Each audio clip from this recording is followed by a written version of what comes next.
We do want to educate, broadly speaking, without getting too goal-oriented. However, I think some ideas have emerged already about thematic ways in which we want to structure our education, perhaps. People have talked about the economy, the values, human-centered, solidarity. These three words at least come out as far as the economy goes. Interfaith has been an important theme. Theory and practice, a third theme. These three themes have emerged, and so perhaps there are ways in which we can, figure out how to do the education with some of the themes in mind instead of in general, which is also important to do, but we kind of need to also focus a bit.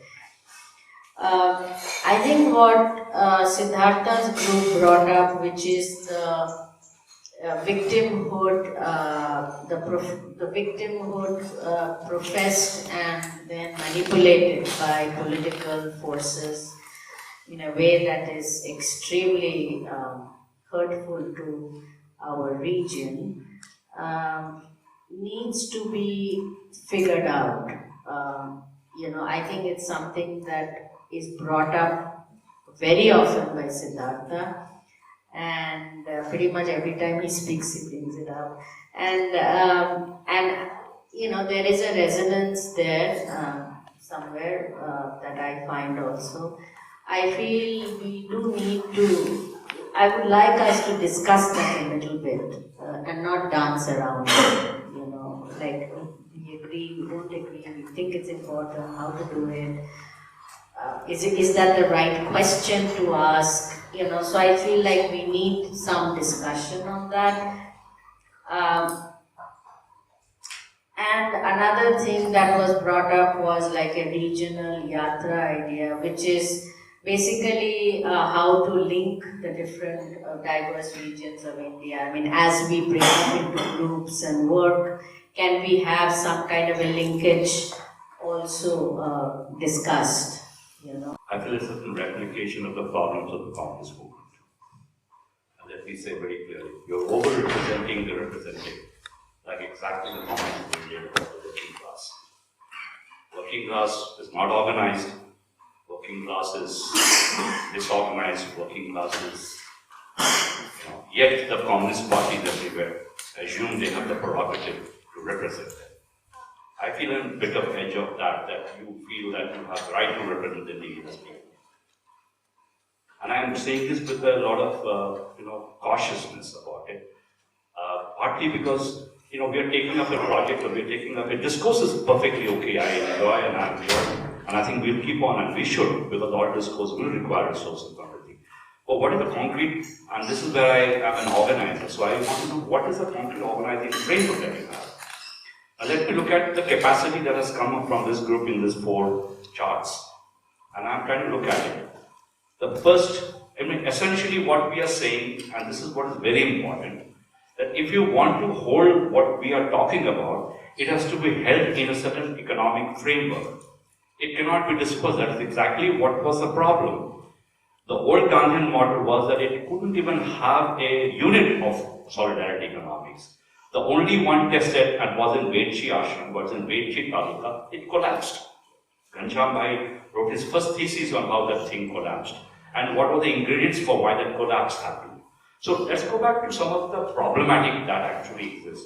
I would suggest that if you talk about popular education, which is another form of socialization of the process, and link it up with the solidarity economics, you actually have a working model. This is a working model which could be, old parlance can be called the base areas for your future, what you want to do. Without doing that solidarity economics, with that popular education model, which includes all these resources, you would not be able to actually represent what we are talking about. Alternatives will not come out unless we do that. It cannot be dispersed. That is what the tragedy, every dispersion of this kind will lead to nothing but getting into the mainstream politics. And that is the reality of it. The whole church have been a part of almost like a whole group of people, the church work in tribal area. Every education that has gone from the Jesuits or all Christian things there, which is like a radical in some sense, progressive in some sense, I would say that, has landed up becoming the spokesperson of the BJP. Because there is nothing to hold them into a concrete alternative in the ground level. Even in the indigenous, even in the tribal community. I come from one of the largest tribal communities in the India. Gujarat is where the two are interfacing, where the tribal belt ends and the upper caste framework comes in. So I actually see the problem. So I feel that I would say, almost like what we were saying in the white is being told by yellow chart, which is like they have enumerated the values that we need to do. So we need to build it up on that and shape it up. What is the third? It's actually talking about what should be the element of popular interfaith education model. So let's concentrate and see, can we think of 10 areas in this India which is going to come back to some kind of a concrete alternative of solidarity economy? Because if the indigenous community has to be actually at the center of this solidarity economy, it cannot be held. You are working in a market economy. And unless you really bring boundaries which are political, social, ethical, you will not be able to build that boundaries. It's a losing game. And so I feel that it's like an old, let's rebuild the concept of a base area in a new way. And build that, and then build the nation. And then go outer layers. Otherwise we will not come to, and it will come to what everyone did, you know. I don't want to get into the debate. It is the internal debate that happens within the commons. Should we be concentrated? Should we be national? I can replicate the whole of it in each of the traditions. And we lost out because we couldn't concentrate. Neither we are in the organizing class, neither we are in the concentrated area. We are everywhere and we have no force. We can mobilize 10,000 in Delhi, but we are not in any district more than 100 people. So let's not replicate those things. I would suggest that one. And this is where I feel the Blue Group's idea of relationship between theory and practice, and the middle of it is very important. I really think we should concentrate on that aspect. What is that we want in the middle? Without a solidarity economics, the middle vanishes. There's only theory, other than practice which is not informed by theory. So I would suggest that let's frame this, all this thing can be recasted into two very operational frameworks. How do you socialize an area where we are going to build solidarity? And the socialization process, the population process has to be informed by the communities there. The Muslim and interreligious method can be one way of building that cultural strength there for holding the solidarity. Then we have actually a model on which you can build. So I would suggest, I'm really feeling kind of very important that this crystallize. Because to me this whole crystallization is the crystallization of this group. We have to, this is the process of practice. This is what the crystallization, anything outside this crystallization is not going to work. So let's build on something that actually is here. And let me just again end with the theory and practice. One of the, one person, Roy Bhaskar has a great one, but building on Roy Bhaskar's philosophy. Joseph, I've forgotten the second name of this, but he has actually talked about, we all know as a mark, even in the left circle, theory and practice go through a spiral framework and all that. But the point is, every layer of spiral framework can be shaped as a strategy objective. We cannot reach the higher level of that then without looking at that strategy, creating a strategy objective. That's why I feel the solidarity economy is a holding frame within which we can go and that's one. The last point which I want to say, also the interfaith framework, I think it's very dispersed. We are not here really, honestly, I'm not a scholar, and I don't want to be a scholar of any of these religious systems. That's not my job. I'm an academic, but if you want to get back to the practical world, what are the three core elements that we want in interfaith framework? And this is what my most important. We want the notion of peace, both global peace and social peace as the core point. What would be the interpretation around that is most important for us? One. Second thing, and this is I'll go to Allama Iqbal, because he was in the process of understanding that there is an Indic civilization and there has to be an Indic Islam. Right? He was reluctant to do it, was hesitant to do it, but you can read anything from Iqbal and you will see there's a sense of that. He actually almost said there is South Asian Islam, which is what Indonesians do not feel afraid of saying they are Indonesian Muslims. And if you go to Indonesian Muslim, you will realize that it is so different. Bangladesh, what is not Buddhist in the Bangladesh Muslim? You go to read Maulana Matapur, who was a very popular local guy who became very popular when the Bangladesh liberation movement happened. It was Maulana Matapur's ideology that actually pushed half of the people into liberation movement. And what did he talk? He talked about the indigenous character of Bangladesh and how this kind of thing. So I'm saying there is resources like that, but let's fix up those resources for, like I said, peace, nation building, and third, how can solidarity economics be built? And I'm sure there is all religion has some resources. So I do so. We need some kind of a holding frame for whatever it is that we do.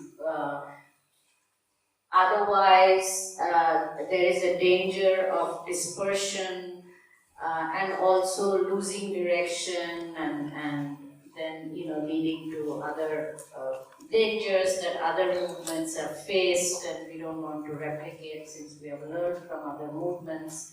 So some kind of a holding frame. Now that holding frame can be a conceptual frame, or it could be an,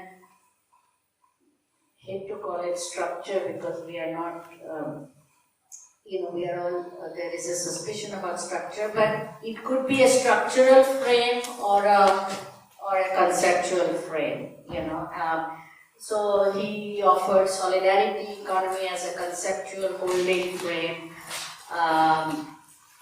It could also be integration of spirituality into the social, political, economic as a frame in and of itself, I don't know. So the holding frame is one problematic that is being put out there. And the other one, if I understood correctly, is sort of the,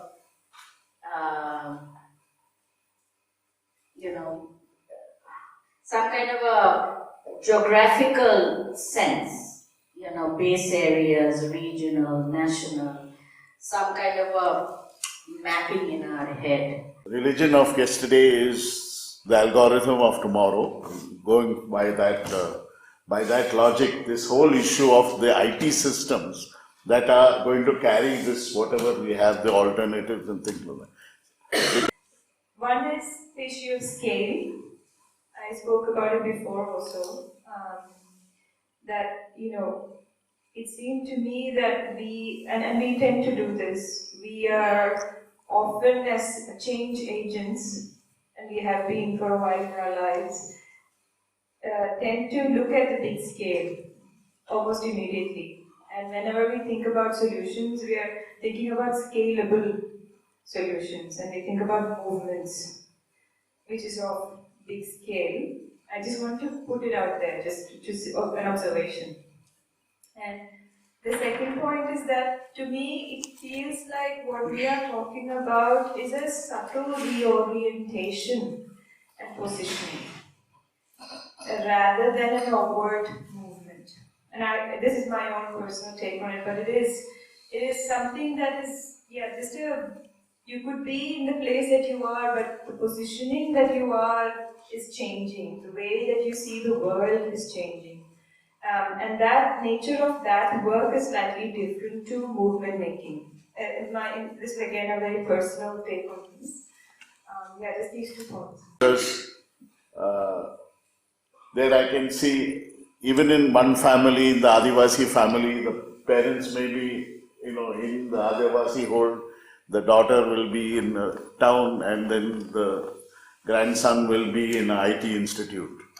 So there is this thing. So when the larger part of the world is engaging in the cyber world, or in the services world, or drivers and Uber workers, gig workers, that kind of stuff, we are talking of something else. So some of this type of thing, how is it relevant to these people, the gig workers, the people who are in the IT even people like us who are in the communications, in the, dealing with the trolls, what is it? We also have to take a step back, because I think the first thing that was said in the yellow thing was explore ourselves. Explore ourselves. And I think we are... Educate us. Educate us. Not explore, say educate us. Educate ourselves. Same thing for me. And I think we need to take a back seat, because we should not imitate the so-called other side and jump into symbols and totems and strategies and tactics that mirror them and only exacerbate the problem. Therefore, we need to be careful of that, and that's what. So I think we need to take a little back step and explore ourselves. Second is that I think we need to center ourselves around solidarity and decentralization, or rather the local area. These are the two things that we need to focus on. So if we jump into the national and to the scale and things like that, we are being ambitious and we're going to fall and we're going to fail. So that's what I would like to add over here. So saying that means, I think there are many people who are in, I feel that all of us are doing some action here. Therefore we do not feel self-conscious or self-diffident about not being in action. We are all in action in some way or the other, whatever that action is. And therefore the question is, how do we coalesce these actions in a framework that could take us further as a group? So for me, it is important that I concentrate in an area where I am. I can choose an area, but we tend to be, when we talk about the Christians in Adivasi area and the Hindus and this other areas as civilization, I think we also come with missionary zeal to convert other people to our point of view. And I think that comes from a desire to propagate our view without actually... Pardon? No, you can help me with words. No, internalizing. Without internalizing what I have. So I think this is something that we must ground ourselves in the local area. So for example, when I am living in Pune, I'm not talking about how the local area network can be in Ambegao and this place and that place, because that's self-defeating. Because then, as Nidhi said, on the question of carbon, we are doing the same thing about solidarity for them as if we, but the problem is us in the city. So how do we localize and regionalize energy, food, etc. in the city in solidarity with the rural area? Because actually, all of us are participating in a parasitical relationship with the hinterland. And we have not addressed that issue in spiritual terms. And therefore I think that's the exploration of ourselves that we need to take in order to do all this. So we are in action. Therefore I would say that we are not in action. But to take away from here something is to take a step back and understand, am I participating in that exploitative, extractive stuff that is going on?